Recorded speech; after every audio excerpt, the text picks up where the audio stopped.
విజయ్ దేవరకొండ హీరోగా దర్శకుడు గౌతమ్ తిన్ననూరి తెరకెక్కిస్తున్న సినిమా కింగ్డమ్. ఎన్టీఆర్ వాయిస్ ఓవర్తో ఈ మూవీ టీజర్ ఇటీవల రిలీజ్ అయిన సంగతి తెలిసిందే.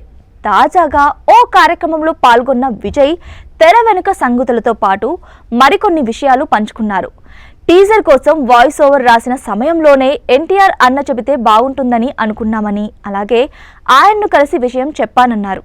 కాసేపు మాట్లాడిన తర్వాత ఈ సాయంత్రం చేసేద్దామని ఎన్టీఆర్ అన్నారని చెప్పారు. అయితే దర్శకుడు చెన్నైలో ఉన్నారని, టీజర్కు సంబంధించిన మ్యూజిక్ వర్క్లో బిజీగా ఉన్నారని చెప్పినా కూడా ఏం పర్లేదు నువ్వు ఉన్నావుగా అని అన్నారట.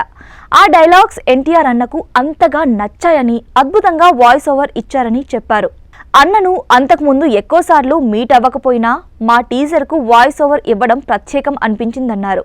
హిందీ వర్షన్ కోసం రణబీర్ కపూర్ని, అలాగే తమిళ్ వర్షన్ కోసం సూర్య సార్ని అడగగానే వారు కూడా ఓకే చెప్పారని తెలిపారు. కొన్నాళ్ల క్రితం తాను మీలో చాలా మందికి తెలియదు, ఇప్పుడు ఎంతో మంది నన్ను, నా వర్క్ని గుర్తించడం ఎంతో ఆనందంగా ఉందన్నారు. నాకు ఇష్టమైన పనిని చేస్తూ ప్రేక్షకులకు వినోదం పంచాలనుకుంటున్నానని, తానీ స్థాయిలో ఉన్నానంటే దానికి కొత్త దర్శకులు కూడా కారణమన్నారు విజయ్. సందీప్ రెడ్డి వంగ, అలాగే తరుణ్ భాస్కర్ లాంటి వారు తమ తొలి సినిమాని నాతో తెరకెక్కించారని, మనల్ని ప్రోత్సహించే వారంటూ ఉండాలన్నారు. ఇక ఢిల్లీలో జరిగిన కార్యక్రమంలో ప్రధాని నరేంద్ర మోదీతో విజయ్ దేవరకొండ కలిసి ఫోటో దిగారు. దీంతో ఈ ఫోటో ఇప్పుడు నెట్టింట వైరల్గా మారింది.